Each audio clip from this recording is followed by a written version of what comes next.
Eu na internet achei essa imagem bonitinha que quer dizer sobre o nosso Jesus. O tema do capítulo 10 fala sobre o bom pastor. Vou para gravar, esquecendo.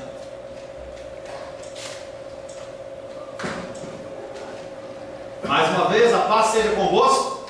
Amém. Glorifico a Deus porque você está junto comigo aqui para louvar, adorar e bendizer o nome do Senhor. A chuva acabou espantando alguns. A gente não sabe o que aconteceu. Como o Paulo realizou, estava chovendo muito para o lado dele lá, ele mora muito longe.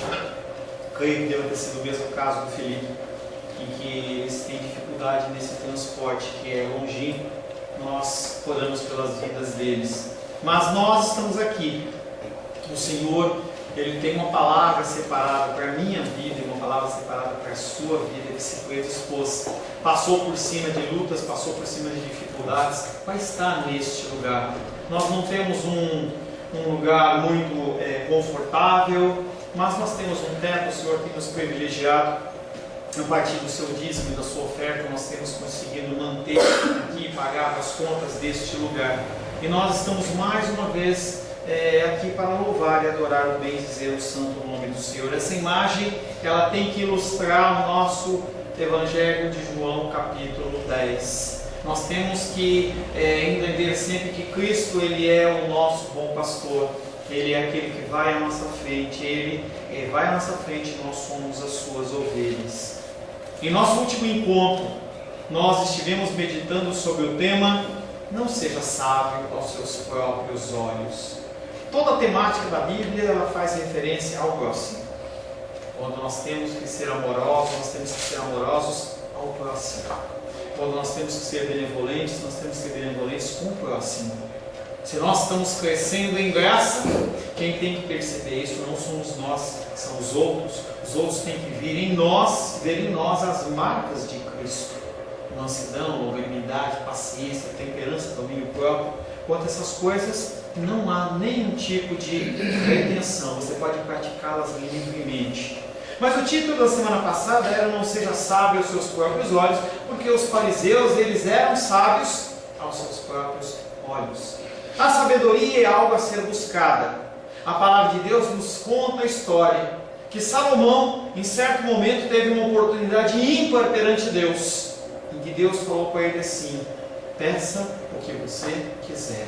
Eu não consigo entender muito bem como foi essa cena, se Salomão ouviu uma voz, se houve alguma manifestação lá. Eu sei que foi colocado para Salomão essa oportunidade de ele pedir o que ele quisesse. E aquele homem, em vez de pedir poder, em vez de pedir o domínio sobre os seus inimigos, ele pede sabedoria. Sabedoria para governar bem o povo que não era dele, um povo que era do próprio Deus. E aquilo foi grato, foi uma declaração agradável a Deus. Subiu como um incenso suave. Deus concedeu a ele a sabedoria que ele pediu. E ele é reputado na palavra de Deus como o homem mais sábio que já viveu. Não houve outro, entendeu? Sábio como Salomão. As pessoas se deslocavam de outros países para ouvir a sabedoria de Salomão. Aleluia. Glórias a Deus por isso. O Senhor, Ele privilegia, mas também dá a Ele riquezas. Inclusive, há uma citação nos Evangelhos que fala assim: olha, você está se preocupando com a sua vida, lembra de Salomão, o homem mais sábio, o homem mais rico, o homem mais capaz. Nem as vestes de Salomão eram tão belas, tão bonitas como o que eu visto um lírio do campo. Um lírio que nós cantamos, lírio dos vales, um lírio que um dia está bonito e depois ele vai murchando, e você pega e joga ele fora. Essa sabedoria, a sabedoria é algo a ser buscado. Porém, a sabedoria que vem dos céus, ela não procede do meu esforço. Não há uma escola para você ser mais sábio nos caminhos do Senhor. As pessoas fazem escola de profetas. Não tem como você ensinar alguém a ser profeta. Não tem como você ensinar alguém a ser pastor. São todas coisas que são dons de Deus. Você tem dons de Deus, eu tenho dons de Deus. Coisas que são concedidas por Ele, com o objetivo de glorificar o seu próprio. Aleluia. Não tem como eu, a partir de um dom que Deus me concedeu, eu achar que eu posso me orgulhar com isso. Eu sou sábio porque eu estudei bastante. Eu sou sábio porque eu tenho um QI, meu coeficiente de inteligência é maior do que a maioria. Eu tenho uma inteligência como de Albert Einstein. Não é esse tipo de sabedoria que nós estamos falando. O primeiro versículo que nós vamos meditar, ou melhor, o versículo que ficou da semana passada é João 9,39. Prosseguiu Jesus: eu vim a este mundo para juízo, a fim de que os que não veem vejam, e os que veem se tornem cegos. E nós falamos bastante sobre isso. Como que há uma luz que faz com que as pessoas que são cegas vejam e aqueles que veem fiquem cegos. Jesus, na verdade, está confrontando os religiosos em relação à sabedoria humana. Eles se achavam sábios e inquestionáveis. Quantas pessoas se acham sábias e inquestionáveis? Se você fizer algumas perguntas na palavra de Deus, a pessoa sabe. Encontrei pessoas na minha caminhada cristã que elas sabiam a Bíblia de cor, algo excepcional, em que você perguntava para ela um capítulo, um versículo de um livro qualquer, e a pessoa ela falava com exatidão. E isso é legal, é interessante, mas você não pode usar isso sem entender que o propósito final é o amor. Você não pode negligenciar o amor, que foi o que aqueles fariseus faziam. Eles sabiam realmente as Escrituras, mas eles usavam aquilo para oprimir. Devemos sim nos esmerar em estudar as Escrituras. É minha responsabilidade, é sua responsabilidade. Dentro do teu tempo, dentro das suas atividades, você tem que separar um tempo para você ler as Escrituras. Pastor, não dá tempo. Tem que dar. É algo que é imprescindível para o nosso crescimento espiritual. Devemos buscar o conhecimento sim, mas não podemos nos esquecer do amor. O amor que é o fim maior de todas as coisas. O apóstolo Paulo fala: se você entregar todos os seus bens para os pobres e você não tiver amor, não vale nada. Se você pregar o Evangelho e não houver amor no seu coração, não vale nada. Se você, numa situação extrema, entregar o seu corpo para ser queimado, sem amor, não vale nada. O amor é a base de todas as coisas. O nosso Deus, Ele é amor. Esse amor é um amor que glorifica ao nosso maravilhoso Deus.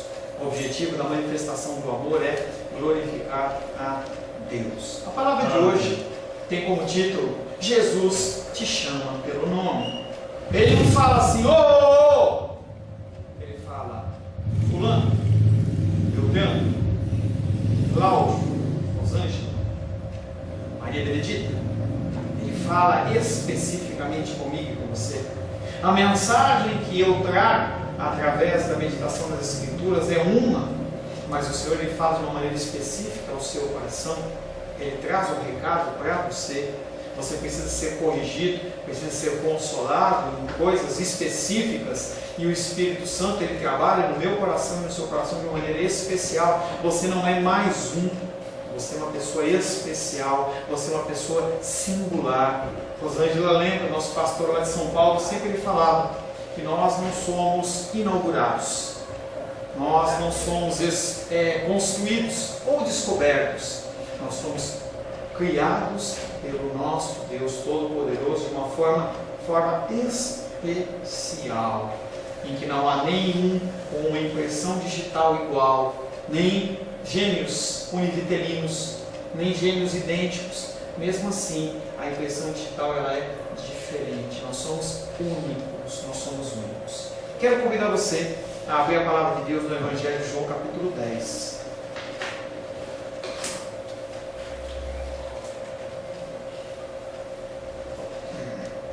Evangelho de João, capítulo 10.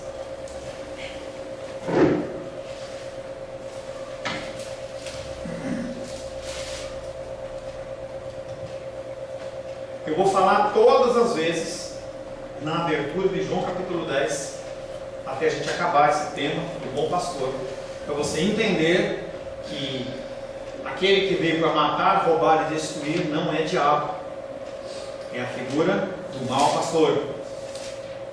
A figura O mau pastor, Evangelho de João, capítulo 10, não se refere a Satanás, mas se refere ao mau pastor. Evangelho de João, capítulo 10, versos de 1 em diante. Assim diz a palavra de Deus: em verdade vos digo, o que não entra pela porta no aprisco das ovelhas, mas sobe por outra parte, este é ladrão e salteador.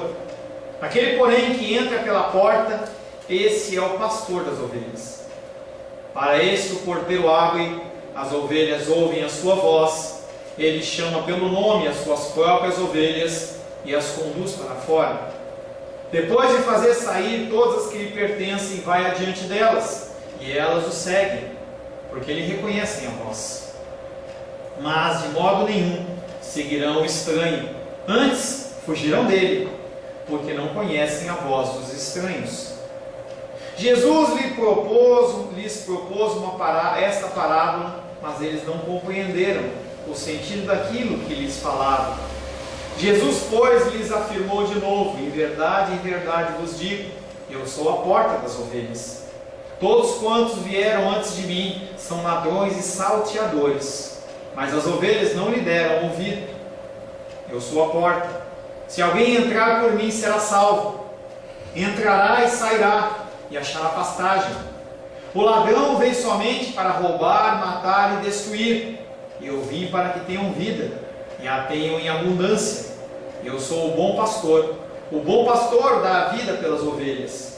O mercenário, que não é pastor, a quem não pertencem as ovelhas, vê vir o lobo, abandona as ovelhas e foge. Então o lobo as arrebata e as dispersa.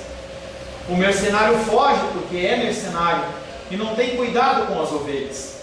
Eu sou o bom pastor, conheço as minhas ovelhas e elas me conhecem a mim. Assim como o Pai me conhece a mim e eu conheço o Pai, eu dou a minha vida pelas ovelhas. Ainda tenho outras ovelhas, não deste aprisco.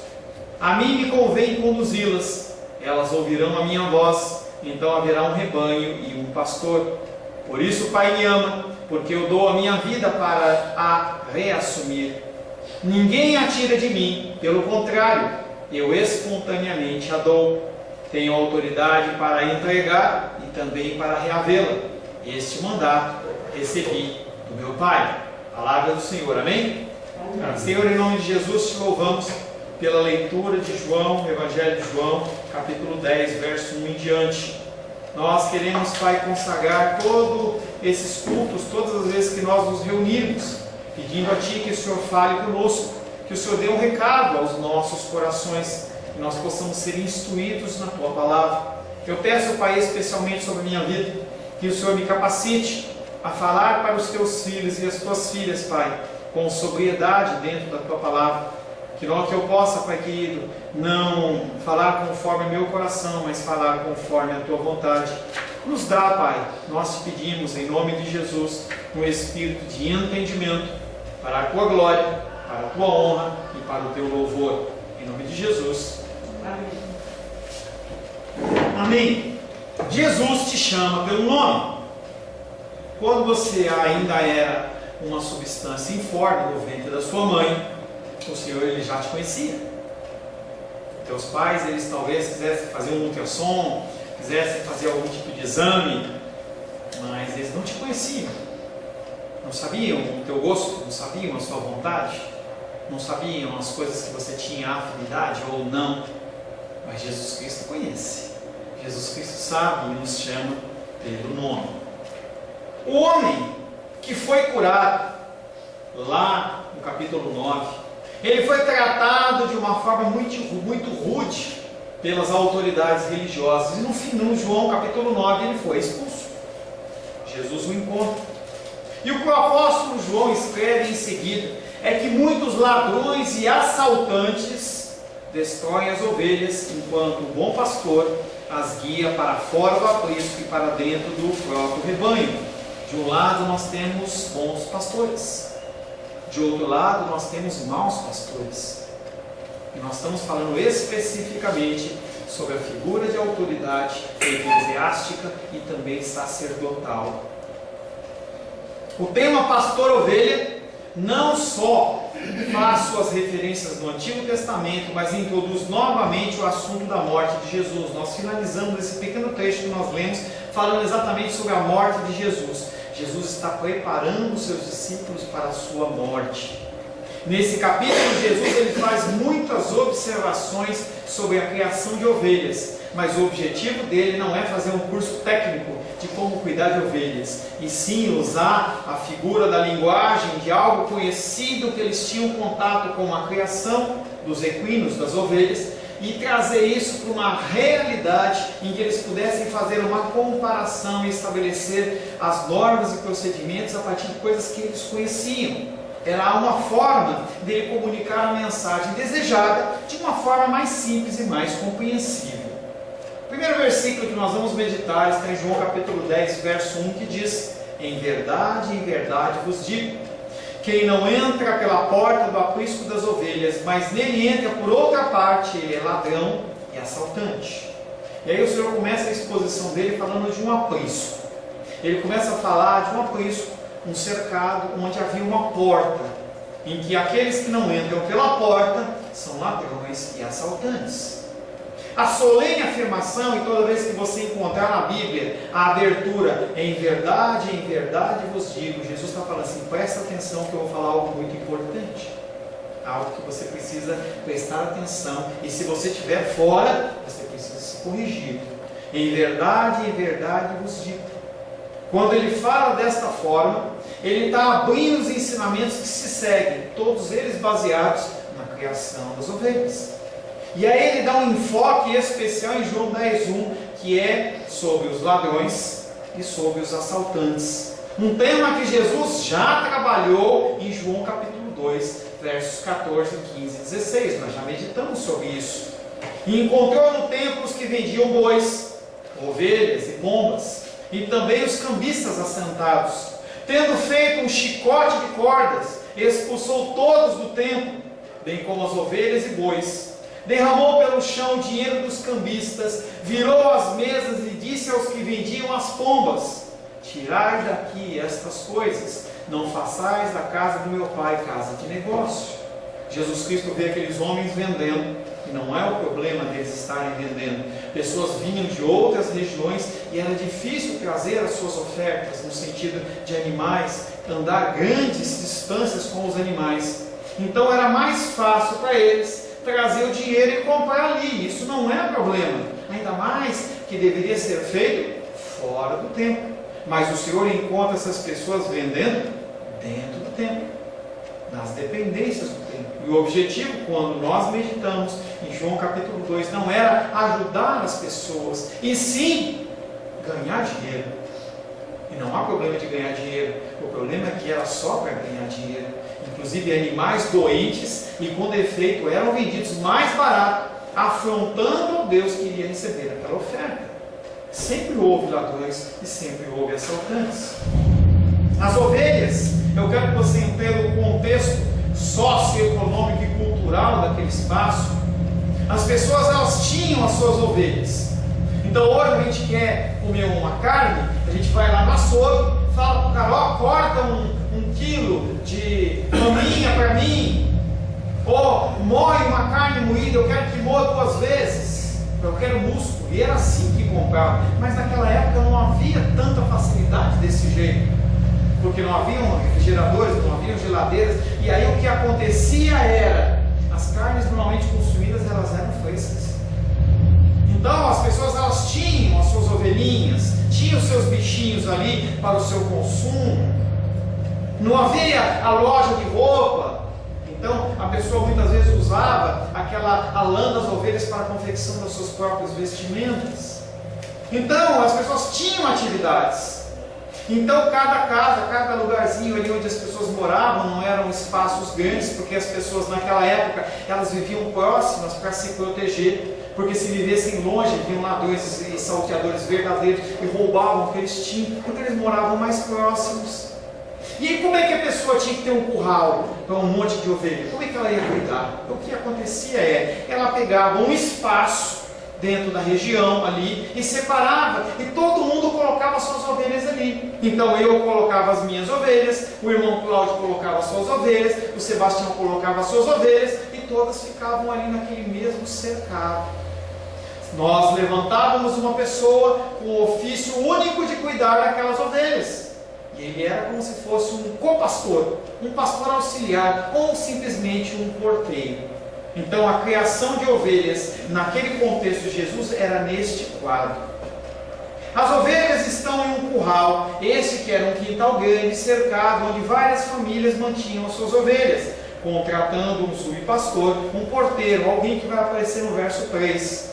Os que eram autorizados a entrar, eu que tenho as minhas ovelhas, irmão Cláudio que tem as suas ovelhas, Sebastião que tem as suas ovelhas, Edilene não tem as ovelhas dela nesse curral, ela não tem autoridade nem direito a entrar, não tem nada dela aqui. E era assim que funcionava. Os que têm interesse em roubar ou ferir as ovelhas evitariam a porta, porque o porteiro ia identificar e falar: esse não é daqui. Todos que tinham interesse em roubar ou ferir as ovelhas evitariam a porta. E faziam o quê? Subiam por outro lugar.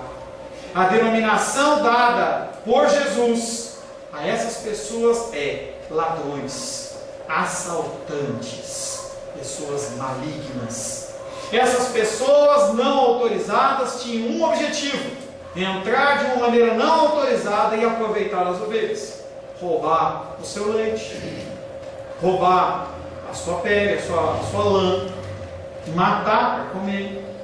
Mas não é meu, mas eu sou ladrão e assaltante, eu faço.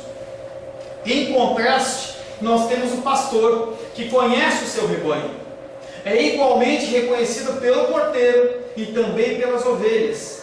Ele guia essas ovelhas para fora, para o próprio bem delas. Salmo 23 diz que o bom pastor ele leva as ovelhas para campos verdejantes, para o quê? Comer. Leva para águas para beber. Coloca elas descansando ali, para que elas possam restaurar suas forças e as suas energias. Salmo 23 fala do bom pastor. Tem tudo a ver com esse texto de João, capítulo 10. Esse tema vem de muitas passagens do Antigo Testamento, e eu separei um em especial, que é Ezequiel, capítulo 34. Época em que o povo de Israel estava cativo na Babilônia. E o Senhor está exortando aquele povo em relação aos maus tratos. Se você ler Abacuque e alguns outros profetas contemporâneos, você vai ver que o problema de Israel ali não era a opressão de outros povos, como em Reis, como no início, em que filisteus, amorreus, jebuseus vinham para cima deles e queriam invadir. O problema maior dos israelitas eram os próprios israelitas. Não havia amor. As pessoas, elas queriam apenas o seu lucro. Os sacerdotes, eles não estavam preocupados com nada, eles queriam apenas serem saciados nos seus desejos. E Ezequiel 34, ele fala uma palavra de Deus contra os pastores de Israel. A saber, os líderes religiosos dos seus dias, que matavam os animais escolhidos, vestiam-se com a sua lã, mas não cuidavam do seu rebanho. Então as pessoas, eles eram muito práticos em falar: olha, Seba, nasceu o filho tal, você tem que trazer uma ovelha aqui e pronto. E não vai querer cuidar, não vai ver nada demais. Eu quero simplesmente que você cumpra a sua obrigação. E eles eram radicais no cumprimento disso. Eles eram duros no cumprimento disso. Não havia ação de misericórdia. Você não tem um bichinho, Sebastião? Então eu não vou aceitar o seu filho. Eu não registro ele. E as pessoas, elas ficavam desesperadas, porque a criança, ela ficava como uma pagã, a família ficava como uma pagã, que não podia mais ter acesso ao templo. Não é que nem hoje, em que você tem o direito de ajoelhar no seu lugar, onde você quiser. E aí nós estávamos aqui, saindo, a Claudinha ajoelhou e orou ali. Nós temos liberdade. Naquele tempo não havia essa liberdade. Ou você ia no templo adorar o Senhor, ou você não adorava. E se alguém pegasse você adorando em outro lugar, você morreria. Você morreria. Ezequiel capítulo 34, verso 4 fala um pouquinho dessa exortação de Jesus Cristo, de Deus, através do profeta profeta Ezequiel: a fraca não fortaleceste. Aquele que estava fraco, você não ajudou a levantar, pelo contrário, pisou. Lembra do bom samaritano? As pessoas passaram, viu a pessoa caída lá, o que eles fizeram? Ó, deixa de lado, ó, não quero saber. Aí passa o levita, não quero saber. Essa atitude era a atitude desses religiosos. Eles não fortaleciam os fracos. Aquele que estava doente, eles não curavam. Não é minha responsabilidade. Você deve estar debaixo de maldição. Assim. Você deve estar debaixo de maldição. Você cometeu algum erro, cometeu algum pecado, então é por isso que você está passando isso. Você merece isso. A fraca não fortalecestes, a doente não curastes, a quebrada não ligastes, a desgarrada não tornaste a trazer. Lembra do quintal lá que eu falei para vocês? E aí a gente lembra do pastor que tem 100 ovelhas, perde uma ovelha, ele deixa as 99, ele não largou as 99. O contexto é esse que eu contei para vocês, depois vocês veem na internet. Tá? O contexto daquele curral, havia alguém cuidando das 99. Ele chegou com o pastor e falou assim: olha, eu contei as minhas ovelhas e eram 100, agora tem 99. Eu vou atrás desta ovelha. Aonde tiver que ir, eu vou. Enquanto isso, você cuida delas ali. Senão é sem sentido. Como é que Deus vai pegar e abandonar os filhos dele? Não existe isso. Há um cuidado. O cuidado que não é executado em Ezequiel 34. Porque a desgarrada eles não tornaram a trazer, a perdida não fostes atrás. Mas e na hora de cobrar? E na hora de julgar? Na hora de julgar, rigor e dureza. Rigor e dureza. E eu lembro daquela parábola em que Jesus fala do credor incompassivo, em que aquele rei, ele vem, faz o censo, ó, quanto está devendo? Olha, a Bené está devendo R$1 milhão a quem deve mais. Gostou de dever R$1 milhão? Não, né? Está amarrado, né? E aí, a Bené olha para mim e eu falo assim: olha, me perdoa, me dá um tempo que eu vou pagar. E aí eu olho para a Bené e falo assim: olha, Bené, você está perdoada da sua dívida, você não precisa pagar mais nada. E aí a Bené sai dali e encontra o Felipe. E o Felipe está devendo para ela R$10. Felipe, paga o que você me deve. Mas Bené, você tem que entender, a Helena está aí e precisa alimentar. Eu tive que comprar um pacote de fralda, eu vinha te pagar. Não tenho dinheiro? Prisão. Bate nesse cara, vende o que ele tem. Olha a ação dura, rigor, dureza. Deus diz a esses maus pastores: as ovelhas que vocês cuidam não são suas, são minhas. O Senhor, Ele fala que as ovelhas são dele. Este é um tema amplamente apresentado no Antigo Testamento, pois sempre houve homens dispostos a destruir o rebanho de Deus em benefício próprio. Eu lembro de uma ministração de um apóstolo, e ele falava assim: cuidado com os líderes com mãos vazias, pessoas que não têm nada a oferecer, mas sabem cobrar com dureza. Nunca foram chamados por Deus, nunca foram chamados por Deus. Nesse versículo, Jesus expõe o verdadeiro caráter daqueles que expulsaram, que foram curados. Jesus continua falando daqueles lá de trás, no João capítulo 9. Aqueles que reclamaram: você está falando que a gente é cego, Jesus? Ó, se você está dizendo que você vê, realmente você é cego. Os líderes religiosos que estão mais interessados em tosquear as ovelhas do que em guiá-las, nutri-las e protegê-las. Eles são os líderes do capítulo 9, que deveriam ter ouvidos para ouvir as declarações de Jesus e reconhecê-lo como a revelação de Deus, mas ao invés disso, eles desprezam, eles oprimem as ovelhas que são do Senhor. Os bons pastores apenas o são se guiarem as ovelhas, não ao misticismo, não à prosperidade, mas a Cristo. Eu não tenho chamado de trazer para você uma palavra de conforto para o teu coração que não provém da palavra. Eu não tenho como torcer para você se sentir melhor. Não tem como eu fazer com que a coisa seja mais agradável a você. Quando eu ia tomar, que eu estava com febre, aí tinha que tomar Novalgina, aquele gosto horrível que é. Aí minha mãe colocava um pouquinho de açúcar. Eu não tenho como colocar açúcar nessa Novalgina. Ela desce amarga. O meu chamado é levar você a Cristo. Já falei na semana passada. O meu chamado é trazer para você uma palavra que, quando você tiver que lidar com os seus problemas, e você tem problemas e são reais na segunda-feira, você saiba como lidar com eles, ou pelo menos conseguir suportar. A acusação de Jesus significa, portanto, que os que se autodenominam dirigentes do povo são exploradores, ladrões, ladrões que usam de violência, bandidos. Esses homens, eles querem apenas sujeitar o povo, mantendo-os em estado de miséria. Pastores imprecam maldições sobre aqueles, né, Felipe? Maldições. Pastor não amaldiçoa ovelha. Não é dele? Como é que eu posso amaldiçoar o que não é meu? Cobertura espiritual. Gente, quem sou eu para dar cobertura de alguma coisa para você? Quem sou eu para dar cobertura espiritual para você? E aí as pessoas procuram toda forma de oprimir. Inclusive, culto, segunda, terça, quarta, quinta, sexta, sábado, domingo, de manhã, de tarde, de noite, você tem que vir em todos. Se você não vier, você tem pecado. Aquele peso, aquele jugo. Eu tenho que, se eu não fizer, não é a ação do nosso Deus.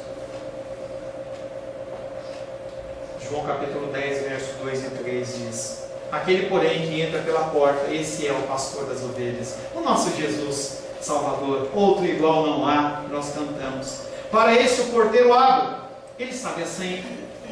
Tem um códigozinho lá, digita lá, amor. Aí o porteiro reconhece ele. Para esse o porteiro abre, as ovelhas ouvem a sua voz. Ele as chama pelo nome e as leva para fora. Lembra que eu falei para você que é um cercadão com ovelha de um monte de gente, e as ovelhas tudo misturado? E aí o pastor fala assim: ovelha, ovelhinha X, ovelha Paulo César, vem, e eu venho para trás. Ovelha Rosângela, vem. E aí cada ovelhinha é chamada pelo nome, e as ovelhinhas vão saindo do curral, porque sabem que aquele pastor que é o melhor para elas. O objetivo dele é cuidar delas, é fazer com que elas cresçam em estatura, em graça, fiquem saudáveis. Esse é o objetivo. Os ladrões e os bandidos que saltam o muro se opõem ao pastor. E as pregações, elas não podem ter Cristo no centro, porque senão eles são expostos dos seus pecados. Por isso que eu faço uma campanha da prosperidade, vem 7 vezes aqui, dá 3 pulinhos e faz tal coisa, que aí você... Não, essas pregações não levam você a nada. Não levam você a nada. E a gente vê milhares e milhares e milhares e milhares de pessoas entrando nesse caminho. E não querem mudar. O pastor, pelo contrário, ele entra pela porta. E o porteiro reconhece o seu direito de entrar. O Cordeiro de Deus, Jesus Cristo, ele tem esse direito. Porque ele morreu na cruz por mim, morreu na cruz por você. É algo que lá em Apocalipse é referenciado. Quando o evangelista João, ele está tendo aquela visão de Deus, e aí o anjo fala assim: olha, eu não encontrei ninguém, nem na terra, nem no céu, nem abaixo do céu, nem abaixo da terra, nem em lugar nenhum, digno de abrir o livro. E aí João começa a chorar: e agora? O que nós vamos fazer? E o anjo fala: não se preocupe, há um que é digno, o Cordeiro, que foi morto e reviveu.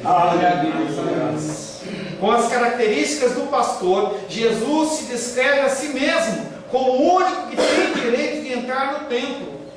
O que te possibilita entrar você no templo? De estar na presença de Deus. Nós temos uma cruz aqui, mas isso aqui é de madeira, tá? Não é um irmão querido que fez esses móveis bonitos aqui, ele nos abençoou por essa cruz aqui, mas isso aqui não tem nada a ver, tá? Isso aqui é de madeira. Não tem valor espiritual. Não adianta você ficar passando a mão aqui. O máximo que pode acontecer é você tirar o verniz da madeira. Só isso. Não há nenhuma força espiritual. Mas eu tenho que entender que quando nós nos reunimos aqui, a presença de Deus aqui aqui está. E por que nós não somos consumidos? Porque o Senhor, Ele nos capacita a entrar na sua presença, única e exclusivamente por isso. Porque Ele é aquele que tem direito, é o único que tem direito adquirido. O seu direito se identifica com a sua missão, que é uma missão que não é humana, mas é uma missão que é divina. Em Ezequiel, o papel do pastor correspondia primeiramente, olha a responsabilidade de um pastor. O que os caras têm feito aí fora vai ser cobrado, e vai ser cobrado muito duro. Muito duro. Deus não vai ter misericórdia dessas pessoas. Porque a primeira pessoa que se reflete o pastor é Deus. Ezequiel 34:11. Porque assim diz o Senhor Deus: eis que eu mesmo procurarei as minhas ovelhas e as buscarei. Ele vem e resgata cada um de vocês, chamando pelo nome. Depois de Deus, ele faz referência ao futuro Davi, ou rei messiânico. Ezequiel capítulo 34, verso 23. Suscitarei para elas um só pastor, ele as apacentará. O meu servo Davi é que as apacentará, e ele lhe servirá de pastor. No tempo de Ezequiel, Davi estava vivo ainda? Não. Davi tinha morrido, tinham passado várias gerações de reis. Mas por que Deus está falando sobre Davi aqui? Porque Davi é um símbolo da realeza em Israel. Mas ele está falando, na verdade, da figura de Jesus. Eis que levantarei um para ser o bom pastor. Aleluia. Aquele que tem sobre a sua vida não julgamento, mas amor, cuidado, zelo. Suscitarei para elas um só pastor. E aí eu vejo essas pessoas cantando: o melhor de Deus ainda está por vir. Eu não consigo imaginar, desculpe, algo melhor do que Jesus. Pessoas cantam que Deus vai restituir aquilo que foi tirado do passado. O que foi tirado do passado você quer de volta? Será que nós precisamos de algo do passado? Ou o Senhor, que é o perfeito, é o excelente, Ele nos completa? Ou você precisa de coisas do passado? Como o povo de Israel no Egito, no deserto, falava assim: olha que saudade lá do Egito, quando a gente comia lá os pepinos, quando a gente comia lá as melancias, quando a gente comia lá os piqui. Será que era isso? É isso que você precisa? Ou o melhor de Deus já existe na sua vida? Jesus, ao declarar a cegueira dos dirigentes, afirma que a autoridade deles é ilegítima. Pastores que não têm autoridade, que falam em relação ao seu próprio coração, mãos vazias.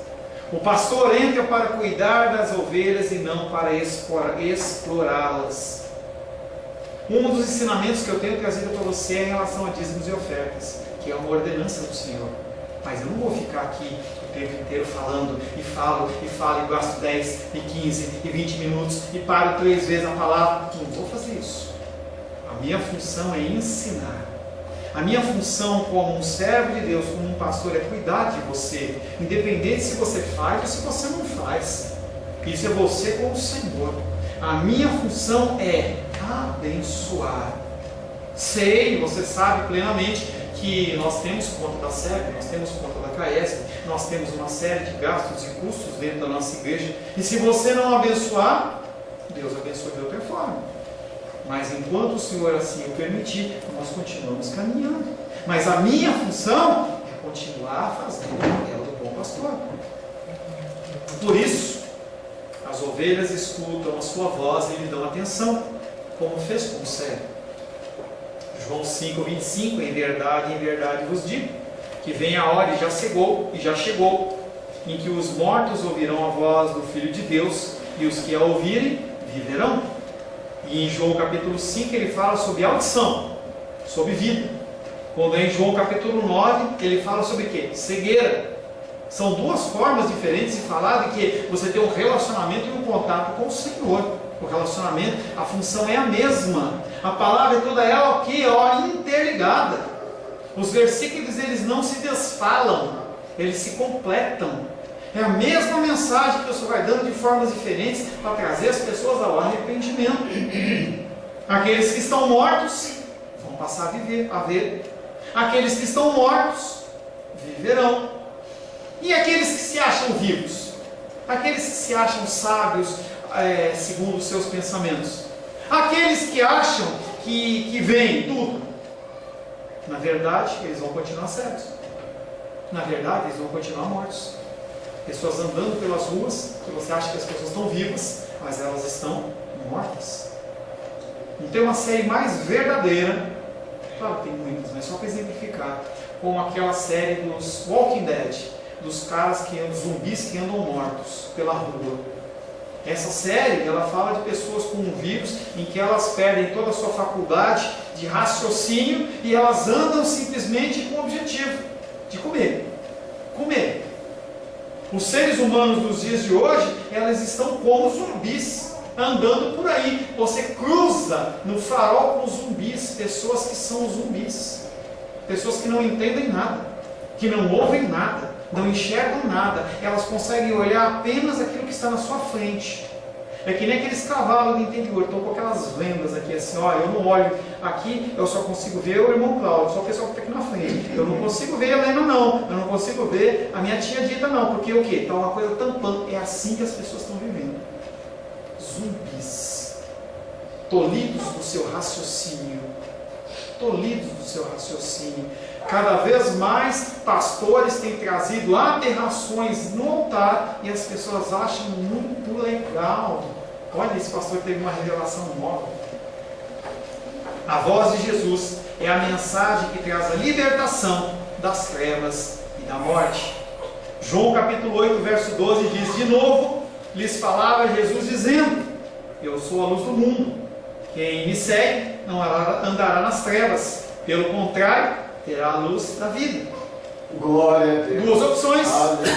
Com Jesus, luz e vida. Sem Jesus, trevas e morte. Você decide. No que você quer investir o seu tempo?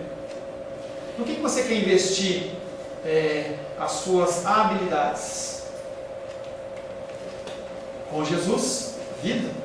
Sem Jesus, morte. A sua voz não se dirige a uma multidão anônima, mas é um chamado pessoal. Sabia que você não faz parte de um gado de Jesus? Você não é gado. Você é um ser individual. E Ele criou você de uma maneira singular e ímpar, especial. Ele escolheu a cor dos seus olhos. Glória a Deus. Ele escolheu o tom da sua pele. E a gente vê facinho. A vida da Helena nasceu mais clarinha, está pegando o quê? A cor do papai e da mamãe. Mas quem escolheu essa cor foi o próprio Deus. O tom do seu cabelo, o timbre da sua voz, foram todos elementos que o próprio Deus construiu na sua vida. Por isso que Ele te chama pelo nome. João capítulo 3 João, como é um capítulo só, deveria estar só versículo 15, mas eu coloquei só para facilitar para você.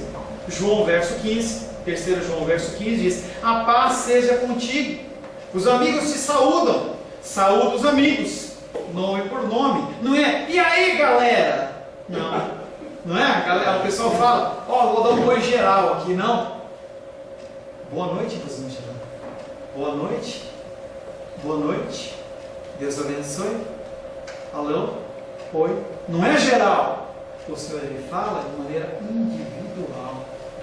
A atitude do pastor enviado por Deus consiste em libertar as ovelhas do jugo das instituições, a saber, os que ouvem a sua voz. É apenas aqueles que ouvem a voz do Senhor, são aqueles que saem dessa cegueira, saem dessa vida de zumbi, para ser uma vida de nova criatura. A instituição judaica transformou-se em lugar de trevas, dominado pelo interesse econômico e o dinheiro tomou o lugar do Pai. João capítulo 2, verso 16 diz: e disse aos que vendiam as pombas, novamente, tirai daqui estas coisas, não façais da casa do meu Pai casa de negócio. Igreja não é comércio. É algo que eu tenho no meu coração, que eu não posso cuspir para cima, mas a menos que haja uma direção muito diferente de Deus, eu nunca vou praticar, que é venda dentro de casa. Olha, nós estamos precisando pagar o aluguel desse mês, aí não tem dinheiro, tá? Vamos fazer uma festa da pizza. Não vou fazer isso. Não vou fazer isso. Vender dog, não vou fazer isso. Quer comer dog? Tudo bem, a gente faz um dia, organiza e a gente come junto. Mas fazer uma troca para manter a casa do Senhor é um princípio que não pode existir. Porque a casa do Senhor não é uma casa de negócio, não é de comércio. E quem mantém ela é o próprio Deus. Ele, de Jesus Cristo, conduz o povo para fora, a fim de livrá-lo da morte. João 5,14. Mais tarde, Jesus o encontrou no templo, cego, ex-cego, e lhe disse: olha, não, é o inválido, olha, já estás curado, não peques mais para que não te suceda coisa pior. Jesus, ele não veio para renovar a instituição de Israel, mas para criar uma comunidade humana inteiramente nova, algo que aconteceu na Reforma Protestante, em que não havia mais como consertar aquilo que tinha ali. Então, Lutero ele começa a tentar de alguma maneira reformar, mas aí os católicos romanos eles não aceitam, há uma ruptura.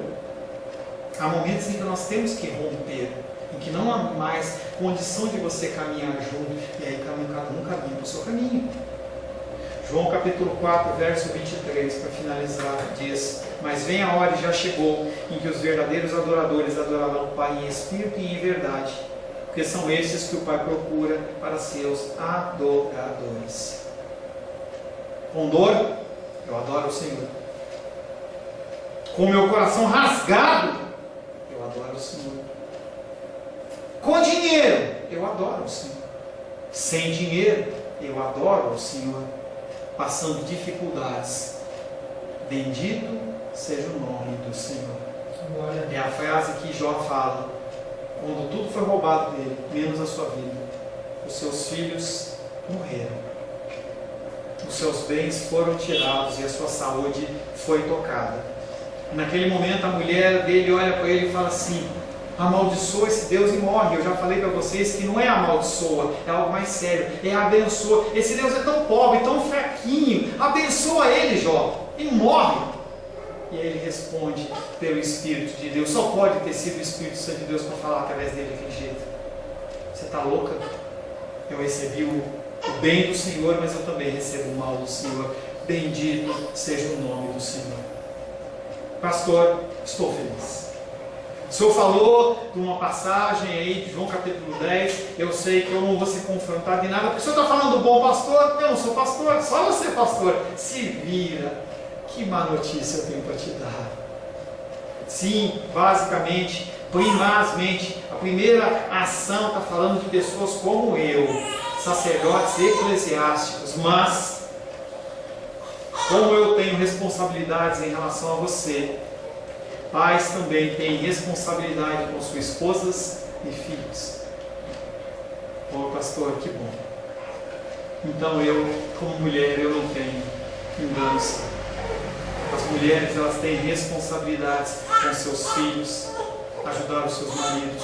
Aquelas que são solteiras, que não estão casadas, têm também funções com a sociedade em que vivem. Todos nós temos que ser reflexo do bom pastor. E os filhos? Os filhos também têm que seguir as ordenanças, têm que propagar o reino de Deus aqui na terra. Um consolo é que nós não estamos sós, porque Ele nos chama pelo nome. Eu volto àquela imagem lá do começo. É a imagem de Jesus Cristo na frente com o seu cajado, afastando todo o lobo, afastando todo o empecilho, colocando a ovelha no seu caminho, guiando ela para o caminho, onde ela vai poder comer uma grama fresquinha e ela vai poder tomar uma água fresquinha também, gostosinha, e ser muito bem cuidado. Nós não estamos sós, porque Jesus nos chama pelo nome. Amém, queridos? Feche seus olhos. Senhor, em nome de Jesus, agradecemos pela Tua palavra, por esse início de estudo de João capítulo 10.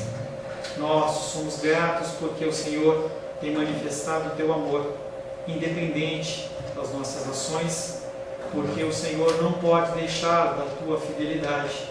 O Senhor não pode, Pai, cumprir a tua vontade e os teus desígnios, apenas porque nós, seres criados, não fazemos a nossa parte.